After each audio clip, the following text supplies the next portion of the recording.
Bienvenidos a otro episodio, a otro vídeo del canal del director.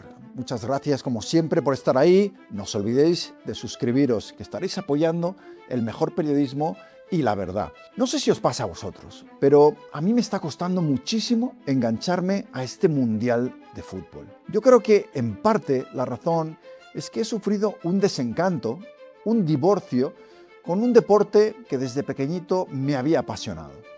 Hoy es una industria a menudo corrupta donde solo vale el negocio. Todo lo demás, los aficionados, el fútbol en sí, la deportividad, los valores, ha pasado a un segundo, tercer, quinto plano.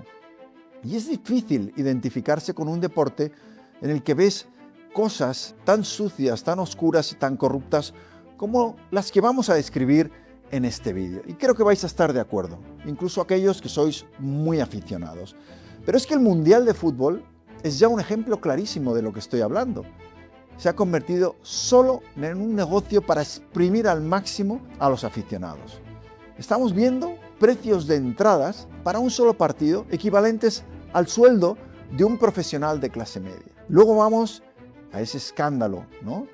Esos recesos por hidratación que se ha inventado la FIFA y que son una verdadera vergüenza y suspenden el juego, que debería ser un partido fluido, simplemente porque hay que meter anuncios incluso cuando no toca. En esto me voy a detener en las declaraciones de Jürgen Klopp, el exentrenador del Liverpool y uno de los pocos en ese mundo del fútbol que ha mantenido sus principios y su ética. Y decía el otro día, ¿no? El fútbol está siendo tomado como rehén por ejecutivos sentados en oficinas con aire acondicionado. Creo que no se puede escribir mejor. Pero sigue Klopp diciendo: nos presentaron estos descansos como una medida de bienestar para los jugadores, pero en realidad son una jaula dorada construida para los patrocinadores.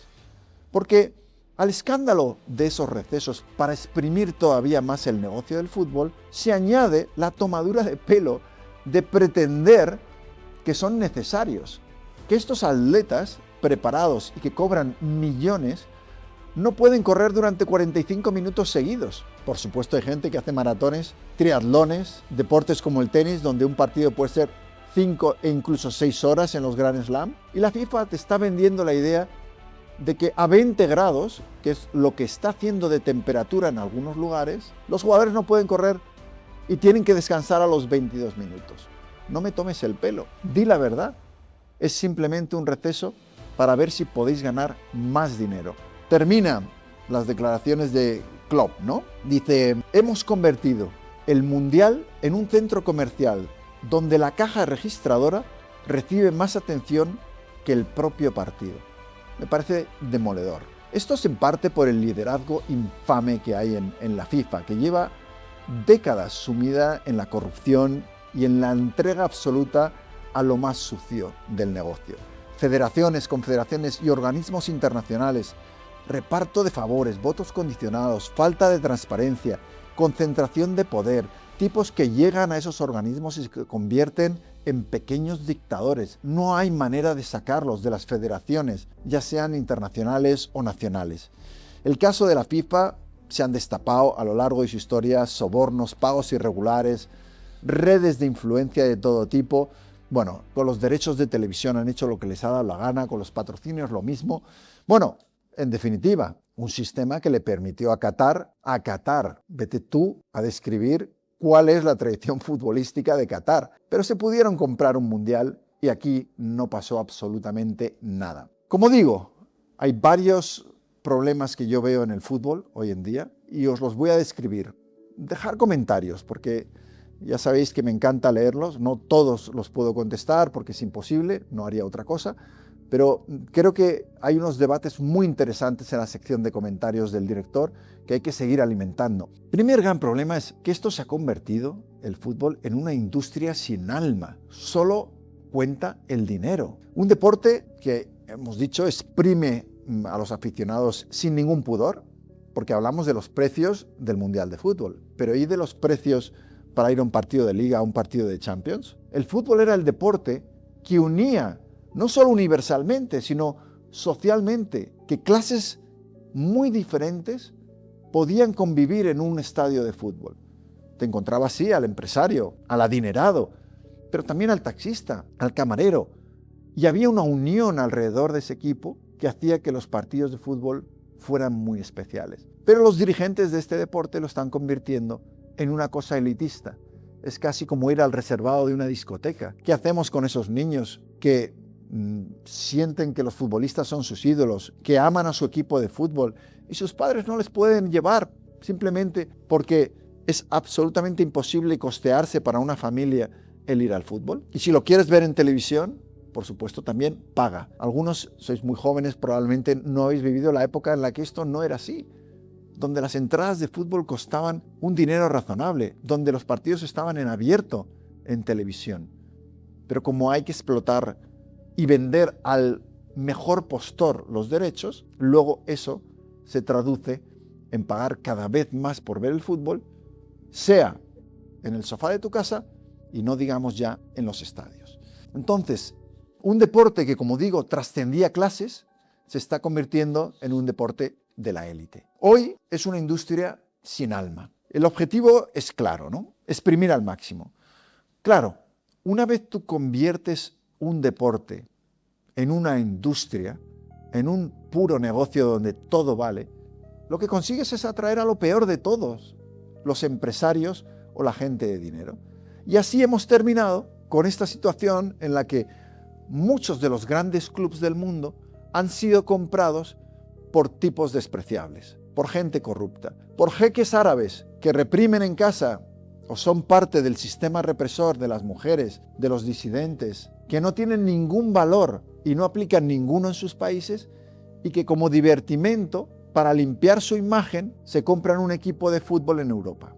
Hacen fichajes millonarios, ponen todos sus millones en hacer grandes plantillas, desequilibran completamente el mérito deportivo de un club, que tendría que basarse también en la formación de jugadores de la cantera. Pero aquí llegan estos jeques millonarios, ponen en la chequera y se compran a los mejores jugadores. Creo que no hay una prueba mayor de la falta de valores en la que se ha convertido el fútbol que el hecho de que la Supercopa de España se juegue todos los años en Arabia Saudí. Es decir, mientras rueda el balón en el campo, a unos pocos metros ruedan las cabezas de aquellos que se han opuesto al régimen, uno de los países que más penas de muerte lleva a cabo, a veces simplemente a gente que lo único que ha hecho es pedir libertad o reformas. Un régimen que reprime a pocos metros de nuevo de donde se está disputando, los equipos españoles juegan al fútbol.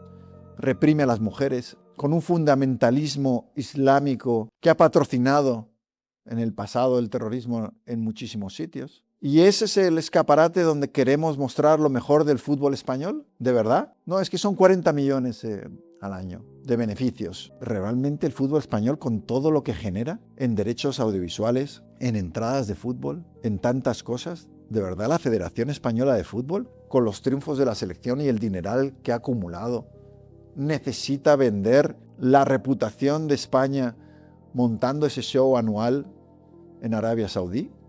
A mí me parece que no. A ver qué pensáis vosotros. El fútbol se comporta como si no tuviera ninguna responsabilidad social, como si solo contara ganar dinero. Pero esto no puede ser así por la sencilla razón de que el fútbol administra los sueños y las aspiraciones de millones de niños, que idolatran a sus equipos, idolatran a la selección, idolatran a sus jugadores y los ven a todos ellos como un ejemplo. ¿Pero qué ejemplo se está dando? Lo vamos a ver, porque ninguno de ellos está dando un ejemplo decente. Para que os hagáis una idea, antes mencionaba la gente que se está acercando al mundo del fútbol.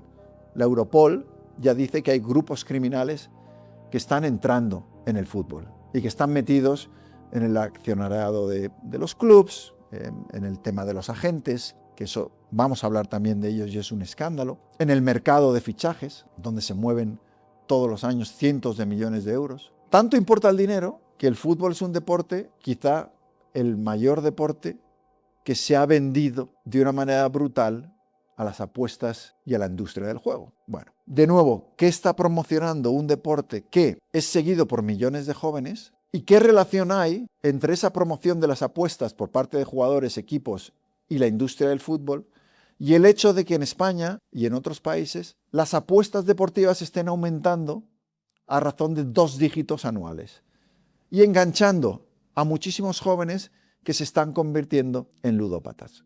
Porque en el juego ya lo sabéis, y en las apuestas hay gente que juega y probablemente no va a tener consecuencias, que van a tener el autocontrol para apostar de vez en cuando, aunque es muy arriesgado, y muchos chavales que van a quedar enganchados de por vida y van a destruir su futuro con las apuestas. Y sin embargo, ahí lo vemos, ¿no? No solo a futbolistas o a clubes, es que también estamos viendo a periodistas deportivos que se dedican al fútbol también metiéndose y promocionando las apuestas. Que sepáis que aquí nos llegan muchas ofertas para anunciar apuestas deportivas, pero en este canal no vamos a anunciar nunca apuestas deportivas. No, porque yo sé que muchos de vosotros, a lo mejor algunos apostáis, y yo, oye, elección libre, cada uno libertad.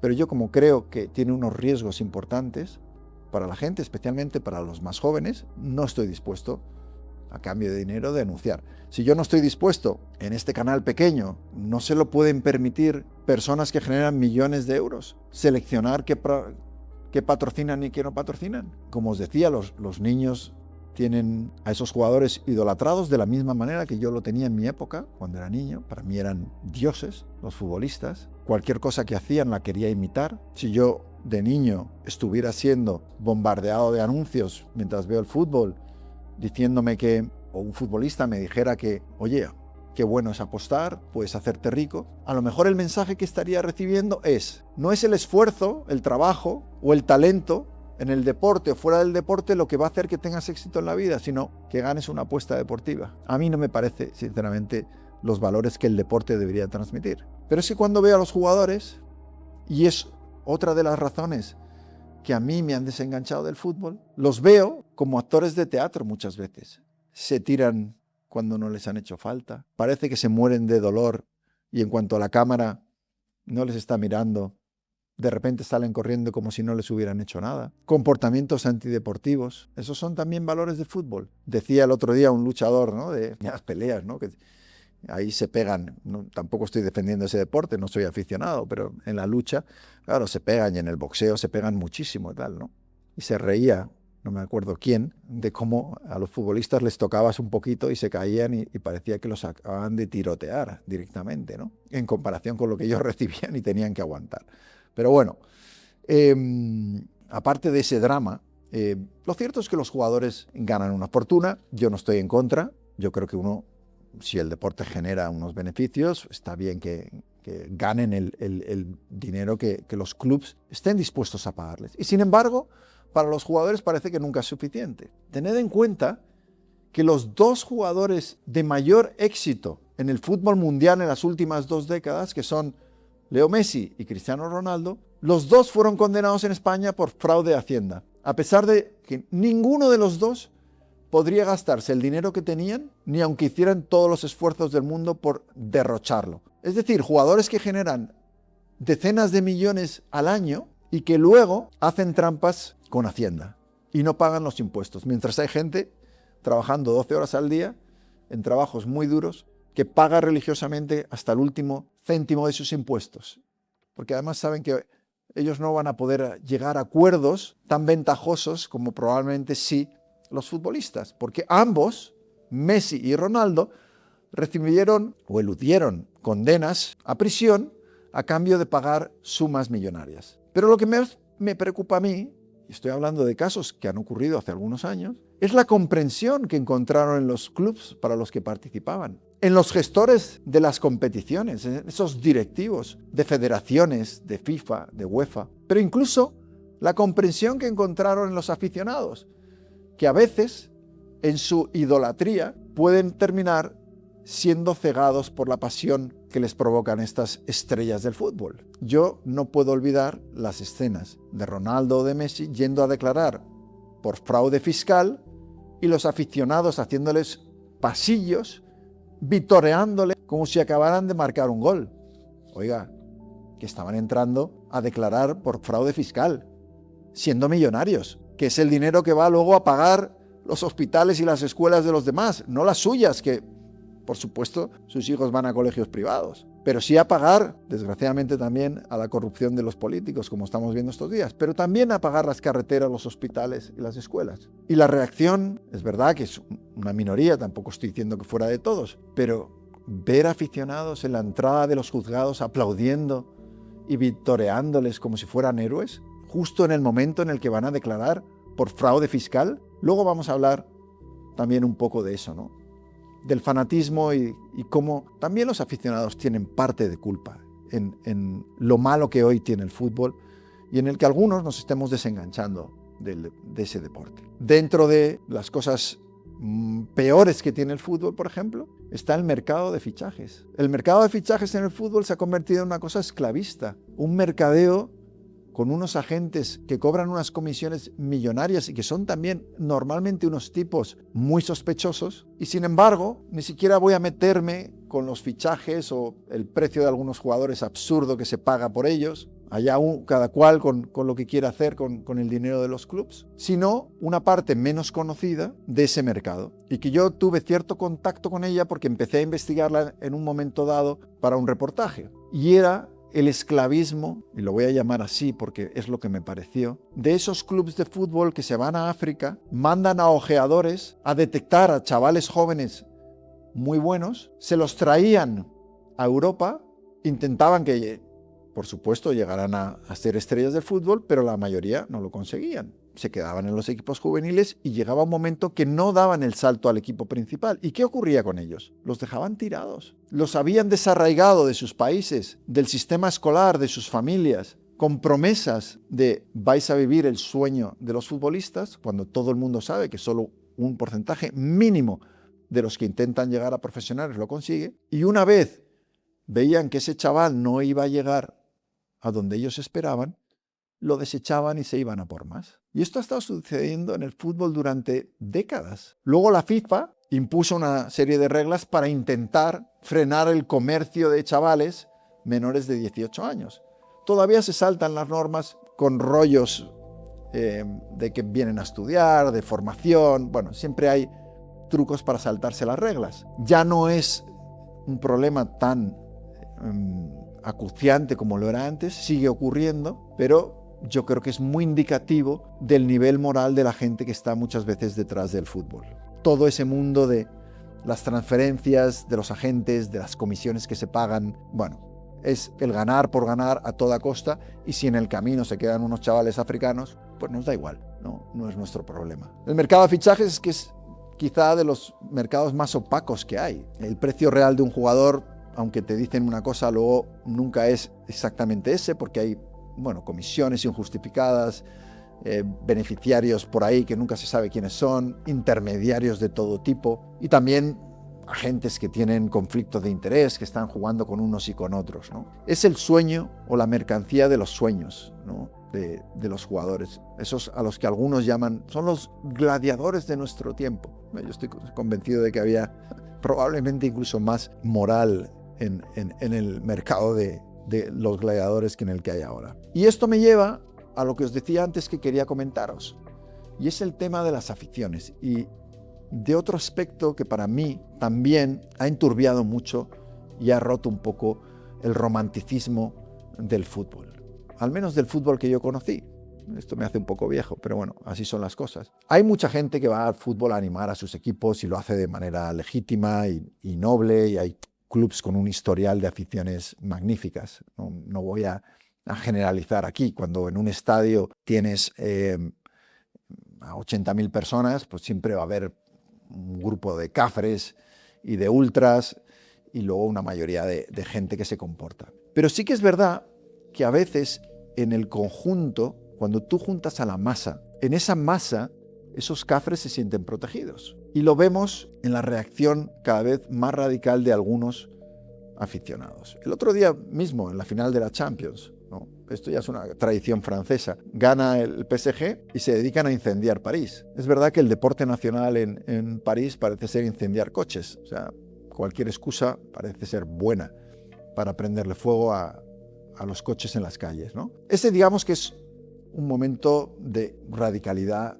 y de cobardía extrema, ¿no? Porque se protegen, como están en la masa, cosas que el individuo no haría por sí mismo, en cambio en el grupo sí lo hace. Y a veces el fútbol provoca esa concepción tribal, identitaria de pertenencia a un grupo, y en ese grupo me siento mucho más impune y puedo hacer cosas que a lo mejor no haría fuera de eso. Pero es que no hay que irse a París, ni hay que irse tan lejos. En los estadios españoles hemos tenido muchos incidentes, por ejemplo, de cánticos racistas, de insultos racistas, de xenofobia, de homofobia. Es decir, de nuevo, los peores instintos humanos, con la cobertura de la muchedumbre, salen a relucir. Y esto, que lo podemos atribuir a una minoría, podríamos decir, bueno, oye, no se puede hacer gran cosa. Sin embargo, los castigos y las consecuencias que tienen, es decir, la reacción de las autoridades deportivas normalmente es patética, se queda en la nada y no supone nada para los clubes. La consecuencia es que se sigue produciendo los mismos incidentes.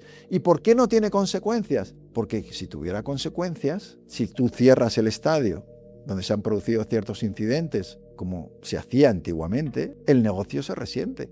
Los ingresos se resienten, los derechos de televisión se resienten. Y eso es lo que hace que exista una especie de impunidad en la que todo vale para animar a tu equipo de fútbol. El equipo de fútbol a veces se convierte, como decía, en esa tribu identitaria. Yo entiendo el fútbol para mucha gente como un sitio de desahogo. Tú has estado toda la semana trabajando, te vas el domingo a ver tu partido de fútbol a tu equipo y te relajas. Y es una manera de desconectar súper necesaria. Y a mí me parece estupenda. Cada uno tiene su deporte. Yo soy aficionado más al tenis, pero bueno, el fútbol me ha gustado. Y sin embargo, hay un punto en el que los aficionados, cegados por ese fanatismo, no ven nada malo en lo que hace su equipo. El árbitro siempre pita en su contra. Todo lo que hacen sus jugadores normalmente está bien, mientras que es el enemigo, el adversario, el rival, al que se le pueden achacar todos los defectos, ¿no? Ya sabéis que aquí hemos hecho vídeos de Florentino criticando mucho. Al final ganó las elecciones, desgraciadamente, para el Real Madrid. Creo que esa frase de disfruten de su voto se va a comprobar muy pronto. Cuando hablaba de gente negativa que atrae el fútbol, Florentino es uno, Laporta en el Barça es otro. Cuando hablamos de la corrupción, no podemos olvidar, ¿no? Y se me enfadarán otra vez los del Barça, ¿no? Bueno, cuando critico a Florentino se me enfadan mucho los del Madrid. Cuando critico a Laporta o recuerdo el escándalo de los árbitros, de estar pagando durante años al vicepresidente de los árbitros. Bueno, es que yo soy del Barça y me entero que mi club ha estado haciendo eso y sería el primero en decir en mi nombre, eso no.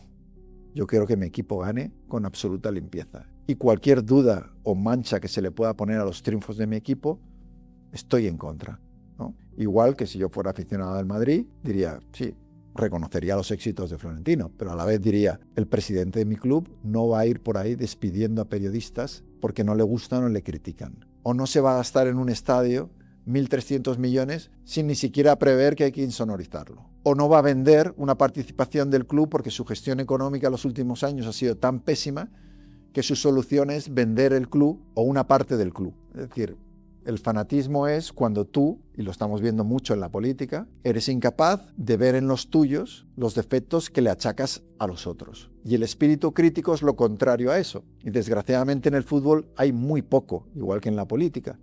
Porque al final, la política y el fútbol se han convertido en lo mismo. Uno escoge un equipo, va a muerte con ese equipo, le perdona toda la corrupción que pueda cometer y solo ve la corrupción en el equipo o en el rival. No sé qué ha sido primero, si ha sido el fútbol que ha contaminado a la política o ha sido la política la que ha contaminado al fútbol. Pero la realidad es que cuando uno ve los comportamientos de la gente que gestiona tanto la política como el fútbol, y a veces también el comportamiento tanto de los partidarios de un partido político como de los seguidores de un equipo de fútbol, yo veo un montón de similitudes. Por eso mi divorcio es doble en este sentido, con la política, donde ya sabéis los que seguís el canal, que soy un tradicional votante en blanco, porque lo que quiero es cambiar el sistema, porque estoy convencido de que si todos los partidos al llegar al poder y extenderse en el poder terminan corruptos es porque el sistema está corrompido, y en el caso del fútbol, pues me ocurre lo mismo. Hoy me preguntan de qué equipo eres y me cuesta decir de cuál, porque ser de un equipo cuya gestión no estoy de acuerdo o cuyos valores no comparto, me cuesta mucho. Y a lo mejor aquí estoy siendo excesivamente puritano y uno debería olvidarse de todas estas cosas y simplemente, oye, disfruta del partido y ya está. Bueno, yo como os decía no lo puedo hacer y por eso también me está ocurriendo lo que os decía al principio, que me está costando muchísimo engancharme al deporte universal en este Mundial de Fútbol. Solo la imagen del presidente impresentable que tiene la FIFA al lado de Donald Trump en un palco, que terminaremos viendo, dos personas sin ningún principio, sin ningún valor, que pudren todo aquello que tocan, uno la política y el otro el fútbol, para mí es un bajonazo, sinceramente. O sea, si el fútbol mundial está en manos de alguien como este sujeto y la política del país más importante del mundo está en manos de este, es difícil no desengancharse en cierto modo, ¿no? ¿Qué me gustaría a mí ver? Porque una cosa que intentamos en los vídeos que hacemos, en los análisis, normalmente es no quedarnos solo en la parte más fácil del periodismo, que es criticar todo lo que va mal, la corrupción y demás. ¿Qué se puede hacer o qué soluciones podría haber? Sobre Trump no voy a hablar porque hemos hablado mucho y ya sabéis lo que pienso. Pero en el caso del fútbol creo que hay que volver a recuperar los valores del fútbol universal. Creo que hay que democratizar también la gestión de instituciones como la FIFA para que no se puedan apalancar sujetos impresentables que luego crean todo un entorno alrededor en las federaciones que hace prácticamente imposible sacarlos de ese poder que tienen. Y el fútbol es poder. Lo mismo las federaciones. Recordemos el caso de Rubiales, apoltronado a pesar de lo impresentable de su gestión. Por cierto, es la persona que decidió disputar la Supercopa en Arabia Saudí. Ese es el grado de valores que tenía. Luego, al final, acaba cayendo por aquel beso forzado que le dio a una jugadora de fútbol. Cuando antes habían pasado 800.000 cosas mucho peores y, de hecho, había sido sistemáticamente apoyado por el gobierno español. Nada importaba, ¿no? Ya cuando se crea un escándalo público, entonces ahí ya vamos a hacer algo porque podemos quedar mal nosotros, ¿no? Democratización de las instituciones con una reforma profunda, también interna de los clubes de fútbol. Hemos visto como Florentino, por ejemplo, tiene unos estatutos dentro del Real Madrid que prácticamente hacen imposible que nadie pueda competir con él. Tienen que avalarte 200 millones con tu patrimonio. Es decir, ¿solo los multimillonarios pueden presentarse a las elecciones? Es decir, ¿solo él y sus amigos? Es decir, en España tendríamos que tener un mecanismo para que el Consejo General, para que los gestores del deporte, para el ministerio que se encarga del deporte, no permita que cosas así ocurran. Porque si las instituciones y los clubes de fútbol no operan democráticamente, luego eso desencadena todo lo que vemos. Volver a poner las entradas de los partidos de fútbol a un precio que permita a familias de clase media o baja disfrutar del fútbol. Utilizar los beneficios en algo que no sea solo comerciar con jugadores. Que parte de ese dinero que se genera vaya a la promoción de esos valores tan importantes. El desligar el deporte de la promoción de las apuestas, para mí tendría que estar completamente separado. Es decir, si esas empresas de apuestas están generando miles de millones de beneficios, apostando o permitiendo que la gente apueste a través de esos clubs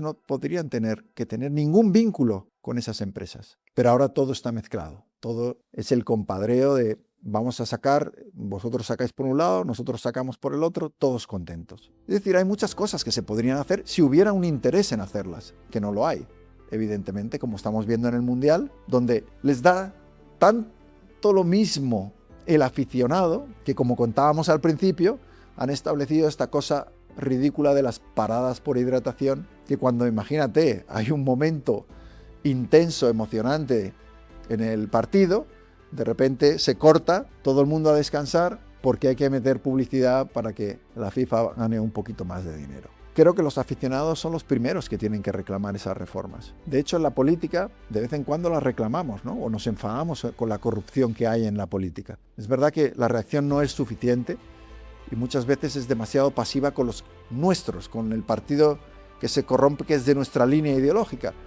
Pero hay algo de reacción.